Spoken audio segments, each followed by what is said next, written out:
पिछली कौमों में एक बादशाह था जो खुदाई का दावा किया करता था। लोग उसको अपना खुदा मानते और उसकी पूजा किया करते थे। कुदरत को इस कौम की हिदायत मंजूर हुई, चुनांचे अल्लाह पाक ने उस कौम के एक नौजवान को हिदायत अता फरमाई। उन्हें एक नेक ईमानदार बंदे की सोहबत, उसकी कंपनी ये मुयस्सर आ गई, जिसकी बरकत से वो नौजवान कलमा पढ़कर दीन हक का पैरोकार बन गया। अल्लाह पाक ने उस नौजवान को बुलंद मकाम से नवाजा, उन्हें अपनी विलायत का ताज अता फरमाया और उनके हाथ पर बेशुमार करामात का ज़ुहूर होने लगा। उनकी दुआ की बरकत से अंधों और कोड़ियों को शिफा मिलने लगी। कुछ ही अरसे में उनकी शोहरत ये बादशाह तक भी पहुंच गई। अब क्या था, बादशाह का वो झूठा खुदाई का दावा, उसका सारा ढोंग ये खतरे में पड़ गया।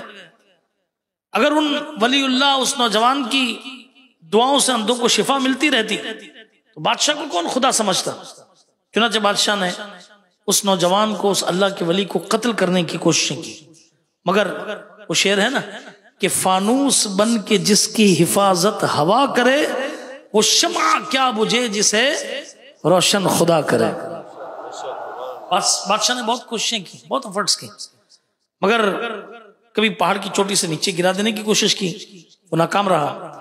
कभी समंदर के दरमियान में गिराकर पानी में डुबो देने की कोशिश की, वो भी नाकामी मिली उसे।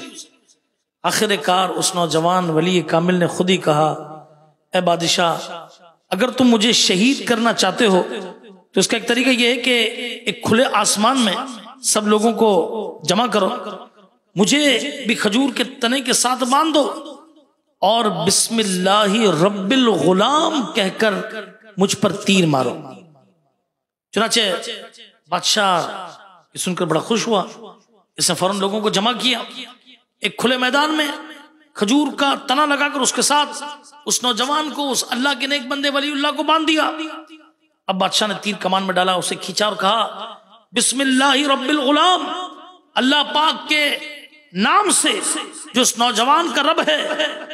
ये कहकर बादशाह ने तीर चलाया। तीर उस वली कामिल नौजवान की कनपट्टी पर लगा और उसकी रूह परवास कर गई। इन्ना लिल्लाहि व इन्ना इलैहि राजिऊन। जब लोगों ने माजरा देखा, जो भी उसे खुदा समझता था, उसकी सारी कोशिशें नाकाम हो गई। आखिर उस नौजवान के रब का ही नाम काम आया तो समझ गए कि सच्चा खुदा ये बादशाह नहीं बल्कि उस नौजवान का रब है। देखो इसने बताया तो इसी से उसकी शहादत हुई। चुनांचे सबने कलमा पढ़ा और दीन हक के पैरोकार हो गए। अब बादशाह को बड़ा गुस्सा आया कि उसके खुदाई दावे का भांडा फूट चुका था। लोग उसको छोड़कर अल्लाह वाहिद यकता एक खुदा हकीकी पर ईमान ला चुके थे। लिहाजा बादशाह ने गुस्से से बिफर कर हुक्म दिया कि गलियों के किनारे पर गड्ढे खोदकर इनमें आग जला दी जाए। बादशाह का हुक्म पूरा किया गया। अब बादशाह ने हुक्म जारी किया कि जो शख्स अपने दीन से फिर कर मुझे खुदा ना माने उसे आग के अंदर डाल दिया जाए। अल्लाह अकबर। बादशाह का यह हुक्म भी पूरा किया गया। लोगों को इस आग में डाला जाने लगा। यहां तक कि एक औरत आई, उसकी गोद में एक नन्हा सा बच्चा था। उस साहिब ईमान औरत को अपना तो कोई खतरा ना था, अलबत्ता माँ की ममता ने जोश मारा और वो माँ अपने बच्चे को देखकर थोड़ा सा झिझकी, आग में कूदने से डरी। इस पर वो बच्चा बोल पड़ा, ऐ मेरी माँ सब्र कर, परेशान ना हो, बेशक तू सच्चे दीन पर है, तू सच्चे दीन पर है। फिर वो बच्चा और उसकी माँ भी आग में डाल दिए गए।